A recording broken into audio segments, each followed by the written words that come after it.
بسم اللہ الرحمن الرحیم۔ کیا رمضان میں بیوی سے ہم بستری کر سکتے ہیں؟ ناظرین، ہر شخص کو معلوم ہونا چاہیے کہ اس مسئلے کی حقیقت کیا ہے، اور خاص کر جو لوگ شادی شدہ ہیں کہ رمضان کے مہینے میں بیوی سے ہم بستری کرنا کیسا ہے۔ بہت سے لوگ بیوی سے ہم بستری کرنے کے متعلق کہتے ہیں کہ ہم بستری نہیں کرنی چاہیے۔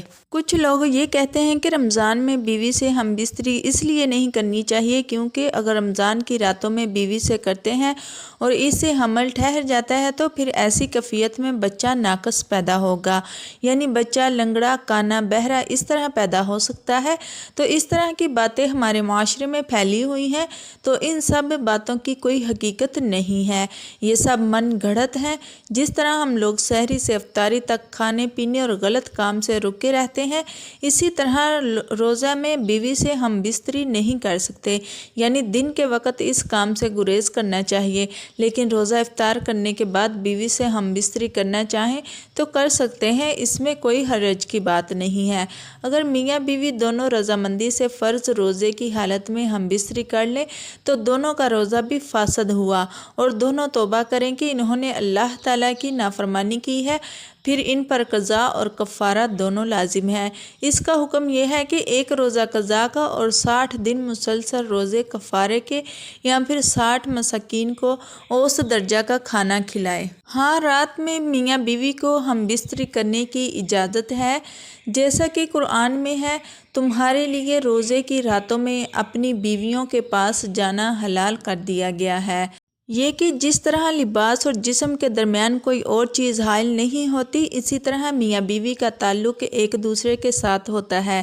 دوسرا یہ کہ تم دونوں ایک دوسرے کے رازدار اور رازدان ہو۔ تیسرا یہ کہ تم دونوں ایک دوسرے کی عزت کے شریک ہو، اور چوتھا یہ کہ تم دونوں ایک دوسرے کے پردہ پوش ہو وغیرہ۔ ابتدائی اسلام میں رمضان کی راتوں میں اپنی بیویوں سے مباشرت کرنے کے متعلق کوئی واضح حکم موجود نہ تھا، تاہم صحابہ کرام رضی اللہ تعالیٰ عنہ اپنی جگہ سے اسے ناجائز سمجھتے تھے، پھر بعض صحابہ کرام رضی اللہ تعالیٰ عنہ مکروہ سمجھتے ہوئے بھی اس کام سے باز نہ رہ سکے۔ چنانچہ برا بن عازب رضی اللہ تعالیٰ عنہ فرماتے ہیں، جب روزے فرض ہوئے تو لوگ سارا مہینہ عورتوں کے پاس نہ جاتے، پھر بعض لوگوں نے چوری چوری یہ کام کر لیا، تب اللہ تعالیٰ نے یہ آیات نازل فرمائی، یعنی مباشرت اس لیے کرنا چاہیے کہ اللہ تعالیٰ نے جو اولاد مقدر فرمائی ہے وہ عطا فرما دے۔ اگر کوئی شخص رمضان میں دن کو روزے کی حالت میں مباشرت کرے تو اسے اس کا کفارہ ادا کرنا ہوگا۔ عدی بن حاتم کہتے ہیں کہ میں نے رات کو ایک سفید ڈوری اور ایک کالی ڈوری اپنے تکیے کے نیچے رکھ لی، انہیں دیکھتا رہا مگر تمیز نہ ہوئی، کھاتے پیتے رہے۔ جب صبح ہوئی تو نبی کریم صلی اللہ علیہ وسلم سے عرض کیا، یا رسول اللہ صلی اللہ علیہ وسلم، میں نے اپنے تکیے تلے 2 ڈوریاں رکھ لی تھی۔ آپ نے مزاحاً فرمایا، تمہارا تکیہ تو بہت بڑا ہے، جس کے نیچے صبح کی سفید ڈوری اور رات کی کالی ڈوری آ گئی۔ بخاری کتاب التفسیر۔ جو شخص رمضان میں سفر پر نہ ہو اور روزہ رکھ کر دن کے وقت ہم بستری کرے تو اس پر سخت کفارہ لازم ہوگا، جو کہ ایک غلام آزاد کرنا ہوگا، اور اگر غلام نہ ملے تو 2 ماہ کے مسلسل روزے رکھنے ہیں، اور اگر اس کی بھی طاقت نہ رکھے تو اسے 60 مساکین کو اور کھانا کھلانا ہوگا۔ اسے اپنے گناہ سے توبہ بھی کرنی ہوگی، اور اس دن کا روزہ بھی دوبارہ رکھنا ہوگا۔ اگر عورت کی رضامندی کی صورت میں عورت کا بھی یہی حکم ہے، منی خارج ہونے یا نہ ہونے سے کوئی فرق نہیں پڑتا، چنانچہ اگر آلہ تناسل داخل ہو گیا تو کفارہ لازم ہو جائے گا۔